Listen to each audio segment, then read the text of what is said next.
બાળકોમાં લક્ષણો જોવા મળે છે, તે બી જાતના લક્ષણો જોવા મળે, પણ બાળકો જનરલી ઓછા એજના હોય, 2 વર્ષથી નીચે હોય, તો એ લોકો બોલી નથી શકતા, સમજાવી નથી શકતા આપણને કે શું તકલીફ થાય છે. આમ એમને જનરલી તાવ એ એમનું મેઇન લક્ષણ હોય છે, પણ એના સિવાય બી બહુ જ રડ કરે, ઇરિટેશન થયા કરે બાળકને, અને બાળકને દુખાવો થતો હોય પણ એ કહી ના શકે, પણ છતાં બી ઇરિટેટ થયા કરે. આ બધા લક્ષણો બાળકોમાં થોડા કોમનલી જોવા મળે છે, જે મોટાઓ કરતાં થોડા અલગ છે.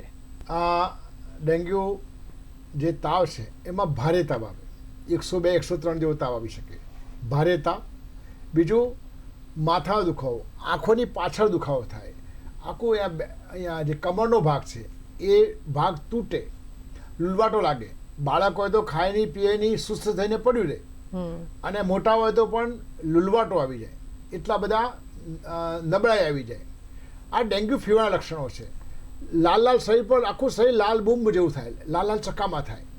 એ પછી આ ડેન્ગ્યુ ફીવરની વાત છે. પછી એમાં ડેન્ગ્યુ હેમરેજિક ફીવર આવે, એમાં દર્દીને લાલ લાલ દાણા ફૂટ્યા હોય એવું બ્લીડિંગ સ્કિનમાં પણ જોવા મળી શકે, અને મોઢામાં, આંખમાં લાલાશાય, આંખમાં કમળો આવી શકે, મોઢું ખોલો તો ત્યાં તમને જોવા મળે, આંખનો ભાગ જોવો તો ત્યાં તમને બ્લીડિંગ થયેલું જોવા મળે, અને પછી આગળ વધે તો મોઢામાંથી બ્લીડિંગ, જેટલા પણ શરીરમાં છે, એટલે દીકરીઓ હોય, બહેનો હોય તો યોની માર્ગમાંથી બ્લીડિંગ, સંડાસમાં બ્લીડિંગ, સંડાસ કાઢવું આવવું, આમ આગળ જાય.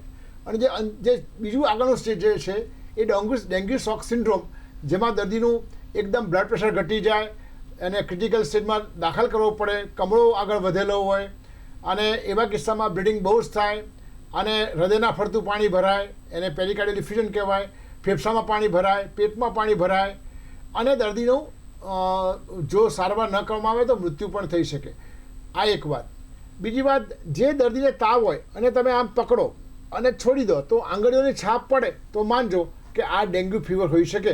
ડૉક્ટર નક્કી કરશે, માત્ર આપણે આવું જો લાગતું હોય કે શરીર પર, અહીંયા છાતી પર હાથ મૂકો, હાથનો પંજો પડી જાય, પેટ ઉપર હાથ મૂકો, પેટનો પંજો પડી જાય, ની છાપ પડી જાય, તો આ લાલાશી વચ્ચે જે છાપ પડી જાય એ લક્ષણો ડેન્ગ્યુના છે.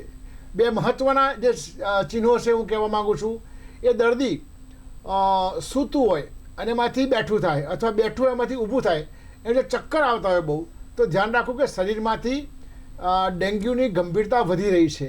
અને બીજી વાત એ છે, એ ડૂટી નીચે દુખાવો થાય, જો પેટમાં ખેંચાણ આવતું હોય, ડૂટી નીચે દુખાવો થતો હોય, તો એવા કિસ્સામાં પણ પેટમાં પાણી ભરાઈ રહ્યું છે. આ બંને લક્ષણો ડેન્ગ્યુના તાવના દર્દીઓ ગંભીરતા તરફ જઈ રહ્યા છે. માટે આ 2 લક્ષણો પર બહુ ધ્યાન રાખવું, અને બ્લીડિંગ થાય, બધું થાય તો વેળાસર ડૉક્ટરો પાસે દવાઓ લેવી, જાતે મેડિકલ સ્ટોર પરથી દવાઓ લઈને જાતે સારવાર ન કરવી, આ બહુ મહત્ત્વની વાત છે.